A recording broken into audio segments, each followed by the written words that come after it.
Салам алейкум, хурматле милләттәштәр, хаумага достар, здравствуйте, уважаемые подписчики моего канала. Поговорим с вами о самых свежих, самых громких событиях, которые произошли вот буквально несколько часов назад.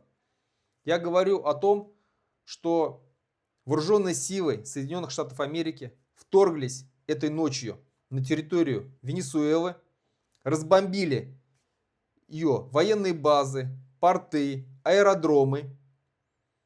Спецподразделение «Дельта» захватило в плен 49-го президента Венесуэлы Николаса Мадуры вместе с женой и вывезли его на территорию Соединенных Штатов Америки. Вся эта операция заняла 30 минут. Ни одного пострадавшего со стороны Соединенных Штатов Америки не было. Просто блестящая спецоперация, конечно же, ни в какое сравнение не идет с так называемой специальной военной операцией России, которая идет сейчас 4 года и ничего не может она поделать с Киевом, который блестяще оказывает сопротивление второй так называемой армии мира. Первая армия мира доказала, что она действительно первая. Провела такую свое так называемое СВО, сейчас ее называют уже, окрестили, специальная венесуэльская операция. Некоторые шутники. Так вот, Николаса Мадуру, который с 2013 года находится на посту президента Венесуэлы после смерти Уго Чавеса, вывезли в США. Ему уже предъявлено обвинение в наркоторговле. Вывезли его вместе с супругой. И, скорее всего, здесь не обошлось без предательства со стороны высших кругов Венесуэлы. Потому что еще буквально недавно Трамп назначил, вообще руководство США назначило награду в $50 миллионов за место выдачи президента Венесуэлы. Видать, и это местонахождение было известно США, его выдали, получается, потому что очень быстро произошел захват, очень быстро его вывезли, никаких масштабных боев, ничего подобного не было. Было просто уничтожение Венесуэлы. Никакое ПВО, которое там очень много находится, в Венесуэле очень много находится российского ПВО, различные буки и так далее. Ничего это не спасло. Ни одно ПВО просто не сумело выстрелить, ни разу даже. Это тоже говорит об так называемой эффективности российского оружия. Россия, конечно, там 3 часа молчала, потом сделала заявление, что она глубоко озабочена происходящим, что нельзя нападать на чужую страну. Конечно, да, на Украину можно, а вот на Венесуэлу нельзя. Итак, давайте мы с вами примерно проанализируем, как всегда, опираясь на то, как это отразится на россиянах и в первую очередь на нас, на жителей Башкортостана, на башкирах. Все, что сейчас произошло. Венесуэла обладает самыми богатыми запасами нефти в мире. По разведанным данным, примерное общее количество нефти, которое есть в Венесуэле, это где-то 303 миллиарда баррелей. Для сравнения, Россия обладает, такая огромная страна, как Россия, обладает всего 107 миллиардов баррелей.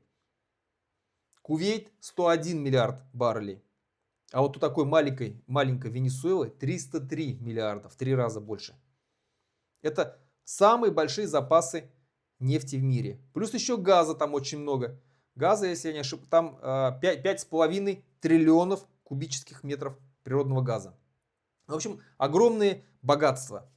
Сейчас, если сменится правительство, скорее всего не если, а когда сменится правительство, и оно, скорее всего, будет подконтрольное уже Соединенным Штатам Америки, то, как и раньше, США будет иметь очень сильное влияние на эту нефть. Снимутся санкции. Сейчас США же наложила большие санкции на эту Венесуэлу, и никакие танкеры не выходят, не заходят в водное пространство Венесуэлы. Сейчас эти санкции снимутся. Эта нефть хлынет в экономику всех стран мира на продажу. И, конечно же, это обрушит цены на нефть. Уже сейчас Россия терпит огромные убытки от того, что нефть торгуется меньше $50 за баррель.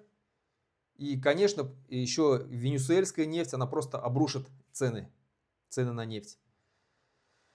И это очень хорошо, и это очень хорошая новость, потому что чем быстрее схлопнется экономика России, тем она быстрее проиграет войну, тем быстрее рухнет режим Путина, и тем быстрее мы, жители Башкортостана, башкирский народ, получим свою независимость. Начнется в стране хаос, экономический коллапс, страна начнет разваливаться, регионы и национальные республики начнут жить для себя, не оглядываясь на Москву, не боясь уже Москвы, бедной, нищей Москвы, которую просто никто уже не будет воспринимать всерьез. И таким образом у Башкортостана все ближе и ближе приближается момент, когда мы сможем объявить свою независимость. Наконец-то эти события вот такого мирового масштаба, в том числе и война, конечно же, в Украине, Путин совершил фатальную ошибку, когда начал войну против Украины, все это приближает нашу независимость. Уже сейчас можно сказать, когда сперва когда Россия применила силу против Украины, сейчас когда уже США применила силу против Венесуэлы, уже можно смело и твердо и прямо говорить о том, что в мире правит сила, право сильного. Никакие международные договоренности, обязательства не работают. Тот мировой порядок, который был установлен после Второй мировой войны, ООН, все вот эти Совет Безопасности ООН и так далее, все это сейчас не работает. Самая сильная страна решает сама, как ей быть и что ей делать. Только у кого-то это получается, а у кого-то нет. Вот у США это получается, у России это не получается. И раз право сильного теперь, скажем так, управляет политикой в мире, то геополитикой даже, да, то, конечно же, и мы, когда будем обретать свою независимость, мы не будем смотреть ни на какое международное право, потому что нам постоянно пытаются говорить, что по международному праву границы независимых государств нерушимы, территориальная целостность нерушима. Право территориальной целостности – это самое святое, и оно стоит выше, чем даже право нации на самоопределение. Нет. Как мы видим, эти законы не работают. Территориальная целостность нарушается.